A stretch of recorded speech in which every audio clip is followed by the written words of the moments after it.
அஸ்ஸலாமு அலைக்கும். Welcome back to my channel. இன்றைக்கி ஈவினிங்காக ஒரு குட்டி vlog பார்த்துடலாமா? அம்மா காலையிலே வந்து சுண்டல் ஊற வச்சுருக்கேன் அப்படின்னு சொல்லியிருந்தாங்க. ஸோ நான் என்ன பண்ணேன்னா, சரி ஈவினிங் அது வந்து வேக வச்சு கேரட் அப்புறமா மாங்காய் போட்டு சாப்பிட்டா சூப்பராக இருக்கும் அப்படின்னு சொல்லி அதை வந்து நான் ரெடி பண்ண ஆரம்பிச்சிட்டேன். கேரட் துருவிட்டு இருந்தேன்.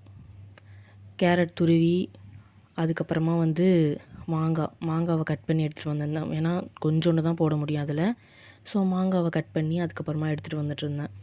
எடுத்துகிட்டு வந்து மாங்காய் துருவும்போது நான் நினச்சேன், சரி எனக்கு வந்து மாங்காவை பார்த்தா என்னால் சாப்பிடாம கண்ட்ரோல் பண்ணாமல் இருக்கவே முடியாது. சரின்னு கண்ட்ரோல் பண்ணேன். ஒரு கட்டத்தில் என்னால் கண்ட்ரோல் பண்ண முடியல. சரி கொஞ்சோண்டு டேஸ்ட் பண்ணிடலான்னு சொல்லி சாப்பிட்டேன். சூப்பராக இருந்துச்சு. ரொம்ப புளிப்பாகவும் இல்லை, இனிப்பாகவும் இல்லை, அந்த மாதிரி இருந்துச்சு. அது ஃபுல்லாக துருவி முடித்ததுக்கப்புறமா பாத்திரம் இருந்துச்சு சிங்க்கில். சரி சும்மா தானே நிற்கிறோம், சரி அதையும் ஃபுல்லாக க்ளீன் பண்ணி முடிச்சிடலாம், கழுவிட்டால் ஒரு வேலை முடிஞ்சிடும் அப்படின்னு சொல்லிட்டு, சரி அம்மாவுக்கு ஒரு ஹெல்ப்பாக இருக்குமே அப்படின்ட்டு ஃபுல்லாக பாத்திரம் கழுவ ஸ்டார்ட் பண்ணிட்டேன். அது ஃபுல்லாக கடகடன்னு கழுவி முடிச்சதுக்கப்புறமா சரி சுண்டல் தாளிச்சிடலாம் அப்படின்னு சொல்லிட்டு ஒரு கடாயை எடுத்து வச்சுட்டு அதில் எண்ணெய் போட்டுட்டு, ஆஸ் யூஷுவல் எப்பயும் எல்லாருமே தாளிக்கிற மாதிரி தான், கடுகு உளுத்தம்பருப்பு கொஞ்சோண்டு போட்டுட்டு கேரட்டும் மாங்காவும் துருவி வச்சது போட்டிருந்தேன்.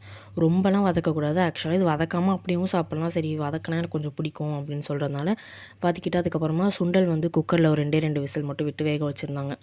அதை எடுத்து அதில் மிக்ஸ் பண்ணி வச்சுட்டேன். அதுக்கப்புறமா ஃபுல்லாக அம்மாவுக்கு போட்டு கொடுத்துட்டு நான் தொழுக போயிட்டு வந்து ஆஸ் யூஷுவல் நான் வந்து செடிங்களுக்கு தண்ணி ஊற்றுறதுக்காக வந்திருந்தேன். நான் கொஞ்சம் கப்பில் போட்டு அங்கேயே உட்காந்து சாப்பிட்லாம் அப்படின்னு சொல்லிட்டு போட்டு எடுத்துகிட்டு வந்து நின்று இயற்கையாக சாப்பிட்டுட்டேன். தேங்க்ஸ் ஃபார் வாட்சிங்.